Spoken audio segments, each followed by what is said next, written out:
नमस्कार, मी साक्षीपांच्या news अनकटच्या prime time मध्ये तुम्हा सर्वांचं स्वागत करते। सविस्तर बातम्यांचा आढावा घेणार आहोत, पण त्याआधी नजर टाकूयात काही महत्त्वाच्या हेडलाईन्सवर। काँग्रेसने बाबासाहेबांना अपमानित करून महत्त्वाच्या निर्णयांचं श्रेय दिलं नाही, पंतप्रधान नरेंद्र मोदी यांची टीका। अमित देशमुख महाराष्ट्राचं उभरतं नेतृत्व, नाना पटोले यांचं विधान। प्रफुल्ल पटेल यांनी फेटाळला भुजबळांच्या नावाने पुस्तकातील दावा। आणि भंडारा जिल्ह्यातील तीनही विधानसभा मतदारसंघात 400 पेक्षा अधिक वाहने येणार वापरात। आता पाहूयात सविस्तर वृत्त। संविधान निर्माता महामानव डॉक्टर बाबासाहेब आंबेडकर यांना काँग्रेसने वारंवार अपमानित केलं असून देशाचं पहिलं कायदा मंत्री म्हणून बाबासाहेबांनी अनेक महत्त्वपूर्ण निर्णय घेतले, मात्र त्याचं श्रेय काँग्रेसने बाबासाहेबांना दिलं नाही असा आरोप करत पंतप्रधान नरेंद्र मोदी यांनी आज टीकास्त्र सोडलंय। विधानसभा निवडणुकीत पश्चिम विदर्भातील महायुती उमेदवारांच्या प्रचारार्थ अकोल्यातील डॉक्टर पंजाबराव देशमुख कृषी विद्यापीठात परिसरातील मैदानात आयोजित प्रचार सभेत पंतप्रधान नरेंद्र मोदी बोलत होते। महायुतीच्या प्रचारार्थ पंतप्रधान नरेंद्र मोदी आणि अमित शहा यांच्या महाराष्ट्र दौऱ्यालाही सुरुवात झाली आहे। यावरून राष्ट्रवादी काँग्रेसचे नेते जयंत पाटील यांनी भाष्य केलंय। पंतप्रधान मोदी आणि अमित शहा जेवढे जास्त फिरतील तेवढ्या आमच्या जागा वाढतील असं त्यांनी म्हटलंय। एवढंच नाही तर 170 ते 180 च्या दरम्यान आमच्या जागा यायला हरकत नाही असंही जयंत पाटील यांनी म्हटलंय। विरोध झाल्याशिवाय माझा स्पीड वाढत नाही। विरोध सगळं मोकळं असलं की मलाही अंगात येत नाही। थोडा विरोध झाल्याशिवाय माझा स्टार्टर चालू होत नाही। आता येऊन त्यांनी भाषण केलेलं आहे। आता जे तुम्ही म्हटला ते होऊनच दाखवतो।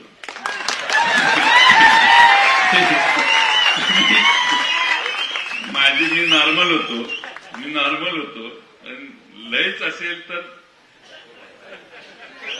आम्ही अलिबागमध्ये भारतीय जनता पार्टीच्या कार्यालयाचं आज बांधकाम मंत्री रवींद्र चव्हाण यांच्या हस्ते उद्घाटन करण्यात आलं। यावेळी रवींद्र चव्हाण यांनी युतीतील उमेदवारांनाच भाजप मदत करेल असा विश्वास दिला असून अलिबाग मतदारसंघातून भाजपचे बंडखोर उमेदवार दिलीप भोईर यांना भाजप कसलीही मदत करणार नसल्याचं चव्हाण यांनी माध्यमांशी बोलताना सांगितलं। सर्वांना माहित आहे की संपूर्ण कोकणामध्ये आणि सर्व भागांमध्ये महायुतीचा प्रचार प्रमुख म्हणून माझा प्रवास सर्व ठिकाणी सुरू आहे। ज्या ठिकाणी पक्षाच्या विरोधात बंडखोरी झाली आहे त्या ठिकाणी पक्षाने त्यांच्या विरुद्ध कारवाई जी करायला हवी ती कारवाई केलेली आहे। परंतु एक गोष्ट लक्षात काय घेतली पाहिजे की ज्यांनी बंडखोरी केली आहे त्यांच्याबरोबर मतदारसुद्धा गेला नाही आणि कार्यकर्ते सुद्धा त्यांच्याबरोबर गेले नाहीत। ते स्वतःच फक्त एकटे गेलेले असल्यामुळे महायुतीमध्ये आणि महायुतीच्या विजयामध्ये ते काही अडचण निर्माण होईल का तर त्याचं उत्तर आहे नाही। त्यामुळे मला खात्री आहे की महायुतीच्या सर्व जागा या अतिशय चांगल्या मार्जिनने जिंकून येतील। आमदार अमित देशमुख यांच्या प्रचारार्थ लातूर शहरातील गंजगोला येथे सभेचं आयोजन करण्यात आलं। यावेळी नाना पटोले यांनी विरोधकांवर कडाडून टीका केली आहे। ते म्हणाले, अमित देशमुख महाराष्ट्राचं उभरतं नेतृत्व आहे। या नेतृत्वाला रोखण्यासाठी भाजपने आखलेलं मत विभाजनाचा षडयंत्र आढळून लावा। या सभेला मोठ्या प्रमाणात नागरिक उपस्थित होते।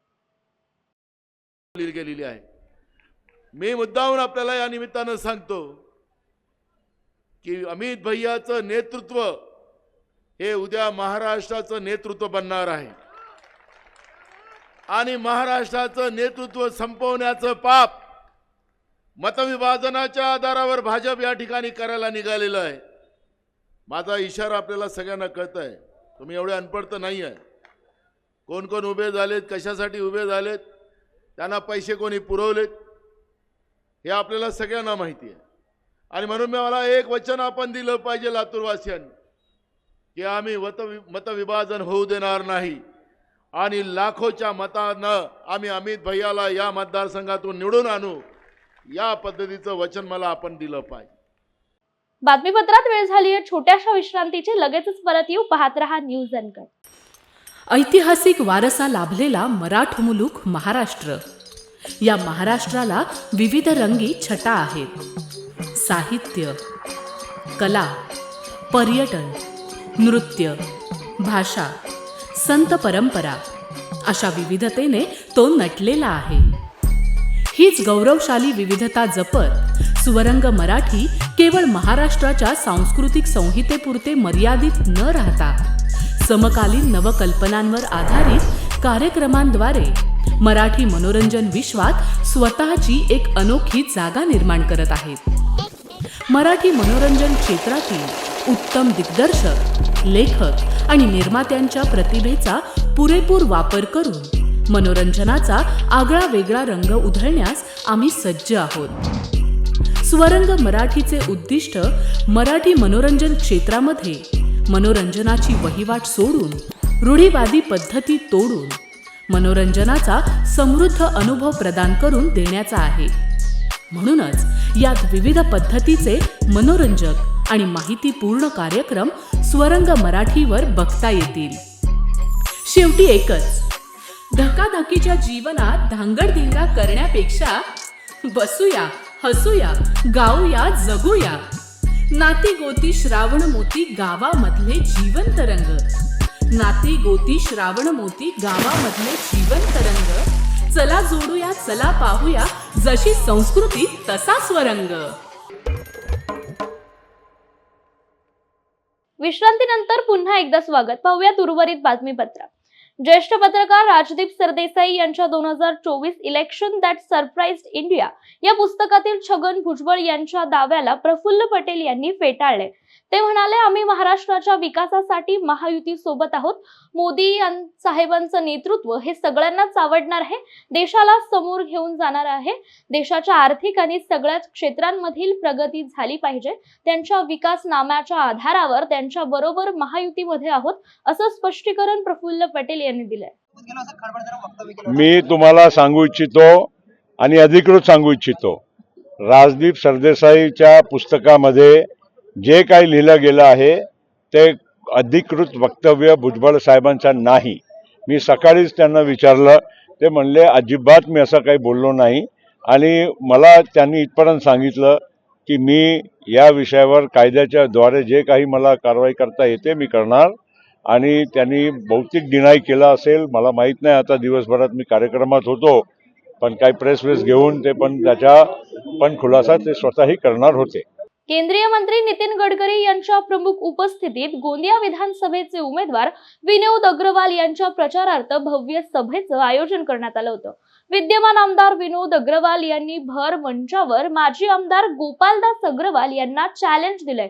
तुम्ही 25 वर्षात काय केलं ते सांगा, मी 5 वर्षात काय केलं त्याची चर्चा जाहीर रूपात होऊ द्या. यातून जनता सांगेल कोणी किती कामं केली, असं विनोद अग्रवाल यांनी गोंदियात आयोजित सभेत ते बोलत होते. जशी जशी निवडणूक जवळ येते तशी तशी कार्यकर्त्यांची देखील दिशा नक्की कुठे आहे ते पाहायला मिळत आहे. भरत गोगावले यांचे जवळचे निकटवर्तीय रायगडचे युवा सेना जिल्हा प्रमुख यांच्या गावातील नागरिकांनीच ठाकरेंच्या शिवसेनेत जाणं पसंत केलंय. त्यामुळे गोगावले यांना मोठा धक्का बसल्याचं चित्र पाहायला मिळत आहे. महाड, पोलादपूर, माणगाव मतदारसंघातील दाखणे गावातील शिंदेच्या सेनेतील 200 कार्यकर्त्यांनी ठाकरेंच्या सेनेत उमेदवार स्नेहल जगताप यांच्या उपस्थितीत पक्ष प्रवेश केलाय. बातमीपत्रात वेळ झाली आहे छोट्याशा विश्रांतीची. लगेचच परत येऊ. पाहत रहा न्यूज अनकट.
विश्रांतीनंतर पुन्हा एकदा स्वागत. पाहूयात उर्वरित घडामोडी. तांदळाची डीओसी, मक्याची डीओसी यामुळे सोयाबीनचे भाव घसरले हे आमच्या लक्षात आल्यामुळे आम्ही केंद्रीय मंत्री अमित शहा यांच्याशी चर्चा केली आहे. पुढील 4 दिवसांमध्ये तुमच्या मनासारखे भाव मिळायला सुरुवात होतील, असं कृषी मूल्य आयोगाचे अध्यक्ष पाशा पटेल यांनी म्हटलंय. हे तुम्हाला एका ओळीमध्ये सांगतो.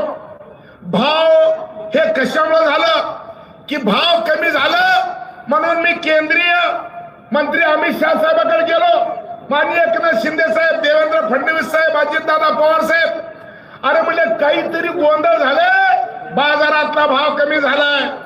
आम्ही खाद्य तेलावर ड्युटी वाढवून मागितली, सरकारने ती 20% ड्युटी वाढवून दिली, तरी भाव वाढत काय वाढत नव्हतं ते जो आम्ही विचार केलो तर सरकारने आता तांदळापासून इथेनॉलला परवानगी दिली आहे, मक्यापासून इथेनॉलला परवानगी दिली आहे आणि मग मक्याची डीओसी आणि तांदळाची डीओसी या दोन्ही डीओसी मक्याच्या डीओसीच्या उरावर बसल्या आणि मग सोयाबीनचा भाव वाढत नाही हे पहिल्यांदा दिसलं. मी तुम्हाला एक शब्द देतो, 4 दिवसाच्या आत तुमच्या मनात जे भाव ते भाव तुम्हाला मिळायला सुरुवात होईल. मी कालच ही गोष्ट केंद्रीय गृहमंत्री अमित शहा साहेबांना बोललोय. एवढी सूचना तुम्हाला एवढं विनंती करायची होती आणि माहिती द्यायची होती, ती दिलेली आहे आणि आपण 23 तारखेला तानाजी सावंत साहेबाला मोठ्या मताने निवडून द्यावं अशी अपेक्षा व्यक्त करतो. इथंच थांबतो. जय हिंद, जय भारत. भंडारा जिल्ह्यातील 3 विधानसभा मतदारसंघात 20 नोव्हेंबर रोजी होणाऱ्या निवडणुकीची प्रक्रिया सुरळीतपणे पार पडण्यासाठी निवडणूक विभागाला कार, जीप, बस, ट्रक आदींसह 400हून अधिक वाहनांची आवश्यकता असून मतदानाच्या दिवशी पोलिंग बूथना मतदान केंद्रापर्यंत पोहोचवण्यासह विभाग इतर कामांसाठी राज्य परिवहन महामंडळाच्या एसटी बसचा वापर करेल. यासाठी 134 बसची बुकिंग करण्यात आली असून त्यापैकी भंडारा विधानसभा मतदारसंघात सर्वाधिक म्हणजे 51 एसटी बसेस तैनात करण्यात येणार आहेत. मुंबई पुणे जुन्या महामार्गावर भोरघाटात सायमालजवळ रिक्षा आणि कार यांची जोरदार धडक होऊन भीषण अपघात झाला असून यात 7 जण जखमी झालेत. अपघाताची माहिती मिळताच खोपोली पोलीस आणि अपघातग्रस्त टीमच्या सदस्यांनी तत्काळ घटनास्थळी दाखल होत रिक्षा आणि कारमध्ये अडकलेल्या प्रवाशांना बाहेर काढून खोपोली येथील नगरपालिका रुग्णालयात उपचारासाठी दाखल केले. या बातमीसह वेळ झाली आहे प्राईम टाइम मध्ये. इथेच थांबायची. पाहत रहा न्यूज अनकट.